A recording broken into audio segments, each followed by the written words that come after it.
So, Leyton Lawson, we're going to talk about the incident with what happened and the swan jumping in. But let's all remember how hard Leyton Lawson trained for this fight every day. Go back on his Instagram, Fighting Talk UK. This is Leyton Lawson. Welcome to Fighting Talk UK. So, Saturday night, Leyton Lawson versus Mickey Ord. Congratulations on the win, Leighton. Obviously, one of the things we spoke about, and you knew I was going to bring up first, was at the end. Obviously, at the end of the fight, you went to the corner, ran back, and jumped on Mickey. Obviously, it caused Swan to jump in. I didn't jump on him. I jumped next to him. I didn't. Yeah, next to him. Yeah, next to him. Yeah, next to him. Sorry, next to him. Obviously, people in the build-up to that fight, actually knew how much heart and everything you put into it. And yeah, I think you've apologised to Mickey. You've also said to me, we spoke yesterday, that, was that just a case of too much adrenaline running through and the build-up? Listen, on the way to my fight, right, two fighters pulled out. I actually dropped weight to fight my opponent. And then I found out my new opponent, who had a lot more fights than what I've had. He was near enough, well, he was 2.5 stone heavier than what I actually am. A lot more of experience. And I suffer with mental health, as obviously people have been made aware. So I was very, very, very, very, very nervous before the actual fight. Yeah, we spoke before, didn't we? And I could tell you on my night, especially, I couldn't even eat all day. I was sick twice within an hour before I was going out. I couldn't get in the zone, so I was really worried. And when he come up, before the fight actually started, he wouldn't touch hands or shake hands. So I seen that then as like, you did say though that you did say that you was going to teach him a boxing lesson, didn't you? Yeah. So I think that's probably why, because he's obviously been around a long time. So when you said to him, I'm going to teach you a boxing lesson, and to be fair, obviously that was the end result. You did do that. Yeah. But well, I also said that I would knock him out as well, and he's never been knocked out before. When I spoke to him personally over the phone, and he said he felt like he was knocked out for a few seconds. So, the thing is, as soon as the fight was over, even the Swan who got in the ring, he was just concerned for his friend, etc., etc. Yeah. I was just really, really, really emotional, and I didn't even, I sort of blacked out in a way. As soon as it was over, obviously I apologised to him. I even apologised to Swan, even though I did nothing to me. So I'm not the only person who's done that sort of behaviour during fights or after fights. So people don't understand the amount of pressure what you're under, and how when you're in that ring, it's a very, very lonely place. So I was highly, highly strung, and I just took it out on him a little bit, but. I wanted more. I trained hard. Only the end of the first round, we had another 5 to go. I was just starting to get warmed up then, and it was already over. So, big respect to him. He's been around a very, very long time. Honoured to share the ring with him. I'm just glad it's over now. Focus on my next fight. But obviously, I need someone my own weight next time with similar sort of experience. You know what I mean? Because that was a big risk what I took there.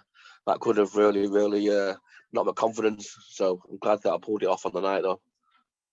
How do you feel about the Swan jumping in? No hard feelings now. At the time, and I only threw him out of the ring myself, but he was obviously concerned about his friend, which probably I would have done the same. But I was going through a lot of pressure at the time, and I wanted more. So I was very, very hyped up. So I've apologised to everybody. It wasn't the sort of behaviour what I'm proud of, but when it's in the moment and you're that hyped up, these things happen, don't they? You can't take it back once it's done. But I've apologised to him. He accepted it. We've had a good chat since the fight. So as far as I'm concerned, anyone wants to say anything about it, then get there in yourself and see what sort of pressure you're under when you're in there.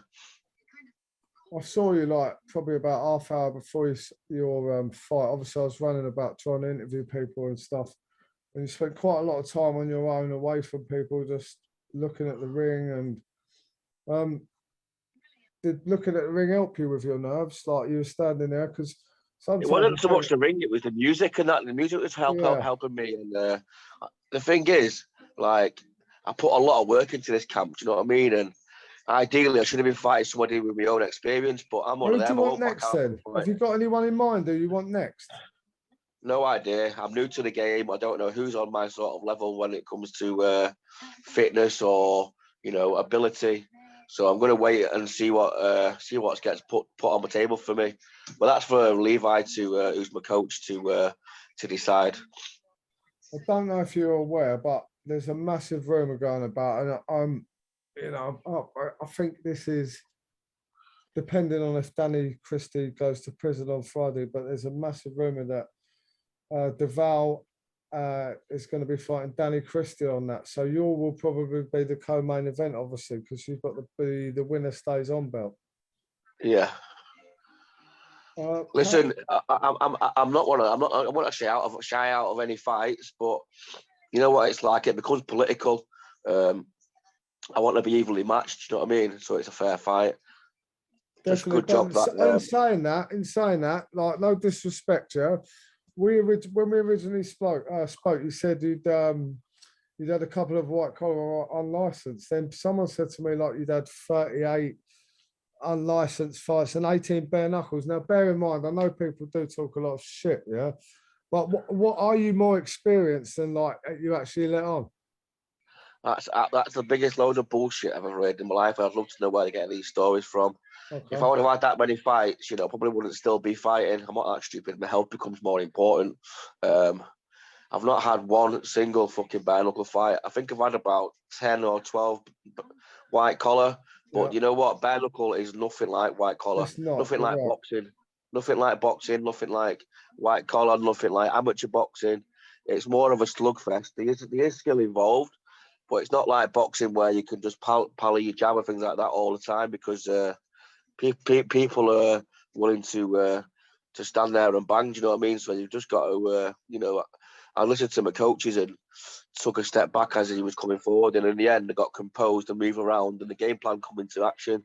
But at the very start of the fight, I could have quite easily been knocked out. I was stupid trying to go to slug with somebody as good as him. So luckily enough, I managed to weather the storm. But it might not have been that good next time. Do you know what I mean?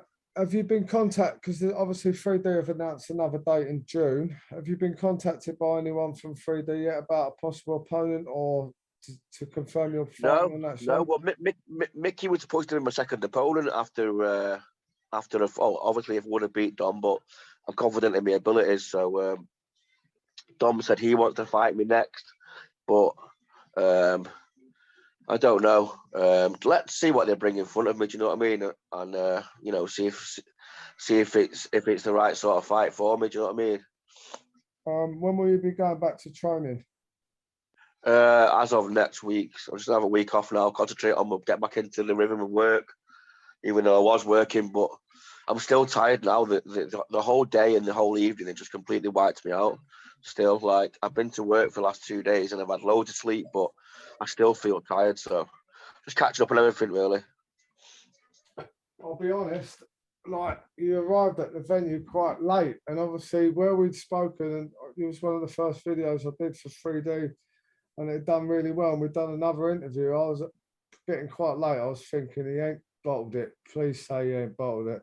Then when I seen you, I was like, oh my god. No, I would never bottle it, mate. I would always turn up. I just want to take this moment, obviously, to thank you for putting me on the map, putting me on the map with these interviews. Obviously, 3D Fight Club for putting me on the platform what I'm now on, and Levi Toot, my coach, who's like worked in day out with me, putting up with each other's moaning all the time. Hope and Jody, who are my other troop, they go through the Hope's cool, man. Cardiovascular wise. Another one is Danny Wilding, who's my sparring partner. Also, my sponsors, which is DW Dan Wilding, Gardening Services, Cheshire Soil and Aggregates, and CC Bullies. They've obviously had faith in me and give me some sponsorship. I've been offered quite a few more sponsorships actually, which will all be revealed once we actually start camp and that. Have you had any six-figure deals offered from America like Bobby K did?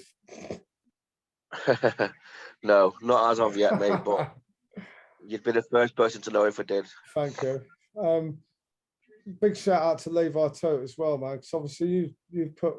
I can't. Not everyone puts their training videos up, do they? But you put them up all the time, so everybody can see like the emotions and all that training, man, all that work you've done, all the running. And You know what? everything. You know what? It was such an emotional event for us all because we've had blood, sweat, and tears between the team throughout camp, and obviously when we got the result, we had an amazing night. We was out with fighting trolls and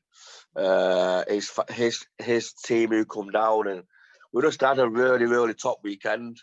It was just full of laughs and that. And it could be a bit of a marriage on the horizon with a couple of people, but I won't say nothing as of yet. Okay, well, I'm glad everyone else. Basically, a couple of people who I was out with weekend who have never met before have hit it off a little bit, and I'm really happy for them. But they met the weekend and they're going to get married? No, I'm not. That was taking the piss. But they're meeting up tomorrow night, and the person's got to travel a bit, so all will be revealed at a later date, I hope. Okay, when you said they met the weekend and then getting married, it ain't fighting trolls and that string, is it? No. So, but yeah, it was a top weekend, man. I really enjoyed myself.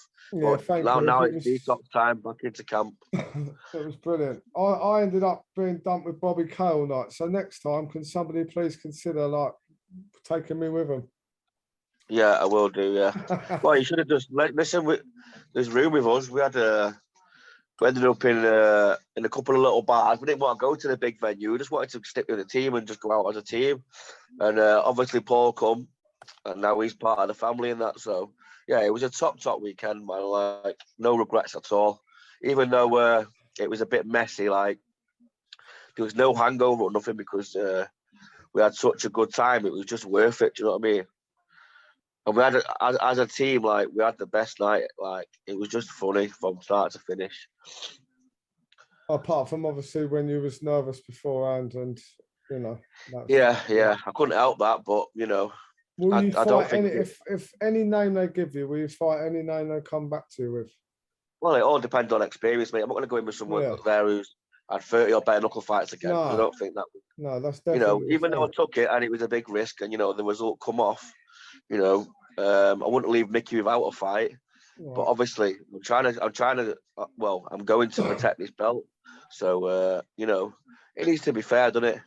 Yeah, it does. So are you solely like fighting just for 3D, or are you going to look around at doing other bare knuckle fights? At the moment, mate, I'm committed to 3D. Obviously, they put me on the platform. They're paying the wages. So I'm gonna commit myself to them for the time being, just because I'm quite a loyal person. So for me, that's important. If they if they're happy for me to go somewhere else and do a little bit, or us versus one of their another promotion, then yeah, I'm up for that. But at the moment, I'm stuck with these for now. Well, thank you. It was a pleasure meeting you Saturday, mate. Yeah, big shout out to Mickey, man. We've had a good chat over the last couple of days. Speedy recovery. I know he fractured his jaw or something like that. So, speedy recovery. Thanks for sharing the ring with me. Do you know what I mean? It was a pleasure. But I did say I was going to knock him out, and that's what I've done. So, Well, on that note, congratulations to you for winning that belt and your team. I'm glad that's all been sorted out. And I hope people, you do get a lot of support anyway. But I'll look forward to watching your training videos and seeing who you got next at 3D Fight Club 2. Leyton Lawson, that'd be great. Thank you very much for talking to Thank you very much. UK, mate. God bless you. Look after yourself, God bless. See you later. See you later. Have a good night. Bye. You too, bud.